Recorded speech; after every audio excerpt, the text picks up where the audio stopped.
खान्थि मोनथाय आरो राजखान्थि मोनथाया जोंनि जोनोमनि मोनथाय थिग बे थांखि आरो नोजोरखौ लानानै दिनै उदालगुरि जि बियाब दाफुंजानाय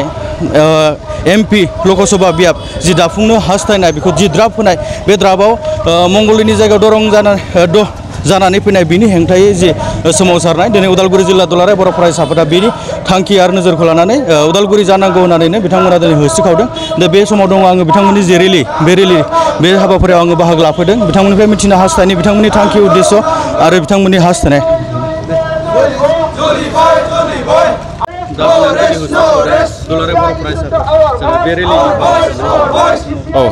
नंगौ दिनै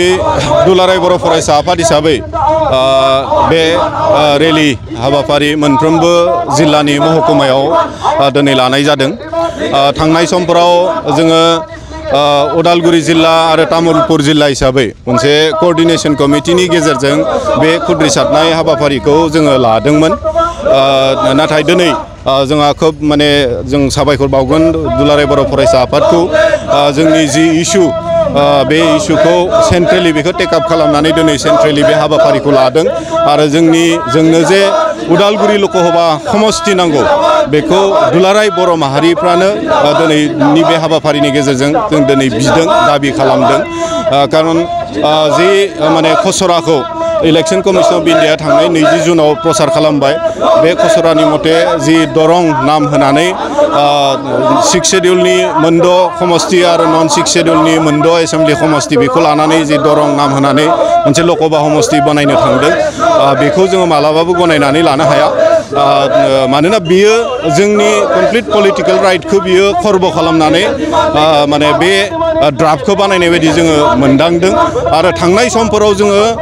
माने मंगलदै लोकसभा समस्तियाव 1976निफ्राय जोङो भट होबोबाय नाथाय उदालगुरि हिसाबै जोङो खुनु मोनसे माने पलिटिकल राइट जों इन्जय खालामनो मोनफेराखै जोङो अकल भट होनानैल'सो हरनाय जायो जों मालाबाबो जोंनि माने जेबो उन्नयननि खुनु खामानि मोनसे जोंनियाव जों मोनफेराखै दा बे हिसाबै आरोबाव जि गोदान मोनसे ड्राफ्ट बिथांमोना माने दिहुनबाय बिनि मथे बे एखे जोङो माने डिप्राइभ जानोनो थांगासिनो दङ जों बेखौ फिल खालामदों दा बेनिखायनो जों बेखौ मालाबाबो जों मानिना लानो हाया जोंनो नांगौ उदालगुरि नामाव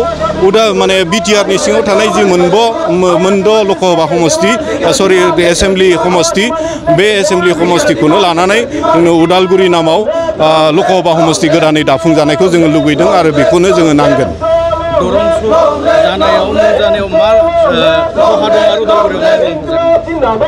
नाय दरं होननायाव बेयावथ'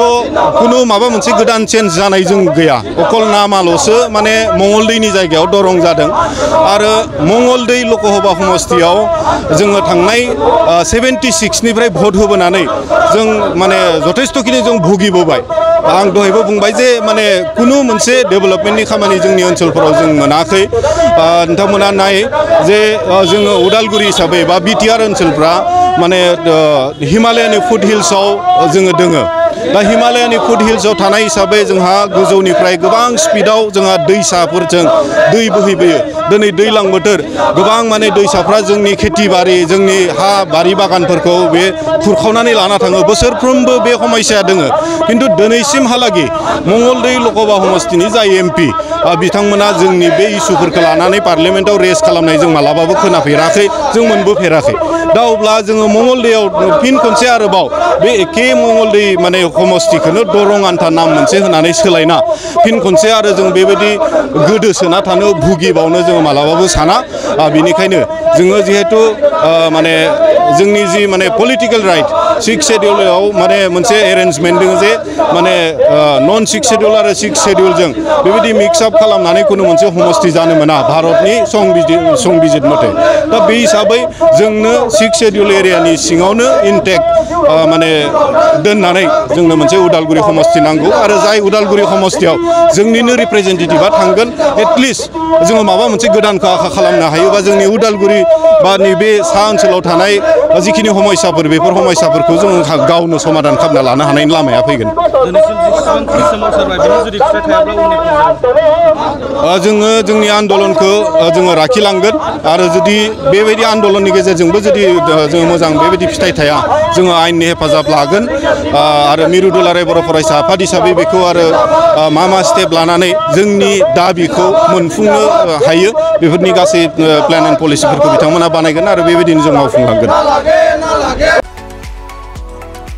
2023-24 सोलोंथाइ बोसोरनि थाखाय गोदान मुं थिसननाय लानानै फैदों डन बस्क' डिग्री कलेज साफागुरिया। देग्लायनिफ्राय डन बस्क' डिग्री कलेज साफागुरियाव बेचलर अफ आर्ट्स एबा BA नि सेथि सेमिस्टारनि गोदानै मुं थिसननाया दायो सोलिगासिनो दं। चिरां जिल्लानि साफागुरियाव थानाय डन बस्क' डिग्री कलेजआ देग्लायनिफ्राय BA थाखोनि सेथि सेमिस्टारनि थाखाय गोदानै एडमिशन लानायजों लोगोसे बड', इक'नमिक्स, इंलिश, एडुकेशन, हिस्टरी आरो पलिटिकल साइन्स आयदानि थाखाय BA अनार्सनिबो खाबु दं। गोग्गो सोलोंथाइनि थासारिजों लोगोसेयैनो डन बस्क' डिग्री कलेज साफागुरियाव आलादा आलादायै हौवा हिन्जावनि थाखाय हस्टेलनि खाबुबो दं। जुदि फरायसाफोरा डन बस्क' डिग्री कलेज साफागुरियाव BA सेथि सेमिस्टारनि थाखाय गोदानै एडमिशन लानायनि सायाव आबुं बाथ्राखौ मिन्थिनोब्ला नैबे मबाइल नम्बर 9365519559 आव थोंजों सुला लानो हागोन।